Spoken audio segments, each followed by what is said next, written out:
Mirpur test হবে আমার জন্য লাস্ট, স্পেশালি টেস্ট ক্রিকেটে। আমি যেটা বললাম যে লাস্ট টেস্ট ম্যাচে আমি অনেক ভালো ফিল করেছি ব্যাটিংয়ে, দুইটা ইনিংসেই খুব ভালো ব্যাটিং করছিলাম, আনফর্চুনেটলি বড় করতে পারিনি। তো সেই জায়গা থেকে চেষ্টা থাকবে যে যেন ইনিংসটা বড় করতে পারি। আমি তো লাস্ট 4-5 মাসই যদি বলেন নন স্টপ ক্রিকেটের ভেতরে আছি। তো এই টাইমে তো কেউ দেখে নাই যে এরকম কোনো কিছু ঘটার মতো কিংবা হয়েছে কিনা।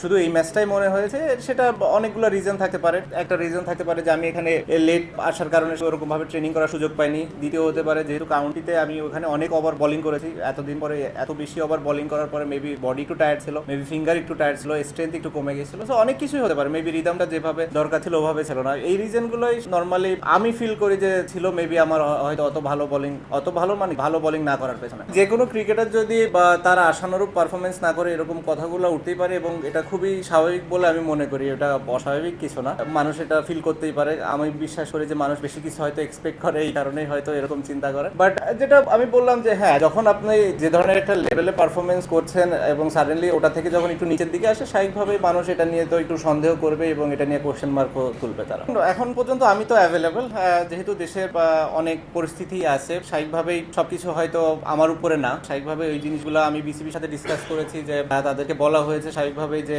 আমার কি প্ল্যান, স্পেশালি টেস্ট ক্রিকেট নিয়ে। এই টেস্ট এবং হোম সিরিজ আমি মানে যেটা ফিল করেছিলাম যে আমার লাস্ট সিরিজ হবে টেস্ট ক্রিকেটে স্পেশালি। তো ওইটা নিয়ে আমার চিন্তা ছিল, এবং এভাবেই ফারুক ভাইয়ের সাথে এবং বোর্ডের সিলেক্টরদের সাথেও কথা বলা হয়েছে যে যদি সুযোগ থাকে আমি যদি দেশে যেয়ে খেলতে পারি, মিরপুর টেস্ট হবে আমার জন্য লাস্ট, স্পেশালি টেস্ট ক্রিকেটে। এবং সেই কথাটা বোর্ডের সবার সাথে বলা হয়েছে এবং তারা এই বিষয়টা জানে এবং তারা চেষ্টা করছে যে কিভাবে এটাকে সুন্দরভাবে অ্যারেঞ্জ করা যায় এবং যাতে করে আমি যে খেলতেও পারি এবং নিরাপদ ফিল করি। অ্যাট দি সেম টাইম যখন দেশের বাইরে আসা দরকার হবে এবং দেশের বাইরে বের হতেও যেন আমার কোনো সমস্যা না হয়, এই জিনিসটা বোর্ড খেয়াল করছে। এবং যারা বিষয়গুলোর সাথে রিলেটেড মানুষ আছে তারাও এই বিষয়টা দেখবে এবং দেখছে বলে আমি মনে করি, এবং তারা হয়তো আমাকে একটা ডিসিশন দিবে যেটার ভিত্তিতে আমি হয়তো দেশে যে খুব ভালোভাবে টেস্ট ফরম্যাটটা ছাড়তে পারবো না। আমার কাছে মনে হয় নতুন নতুন কিছু প্লেয়ারদের সুযোগ দেওয়া উচিত এবং তাদেরকে দেখার এটাই সব থেকে বড় সময় কিংবা সুযোগ। এটা আছে, এরপরে হয়তো ওয়েস্ট ইন্ডিজ আছে, তারপরে আরো কিছু ইয়ে থাকবে। আমার মনে হয় 2026 সালে যদি দিকে বাংলাদেশ ক্রিকেট বোর্ড চিন্তা তাকায় তাহলে সেটাই হবে সব থেকে ভালো দিক, এবং এটা আমরা সবাই মিলে ডিসিশন নিয়েছি এবং আমরা সবাই এটাতে একমত।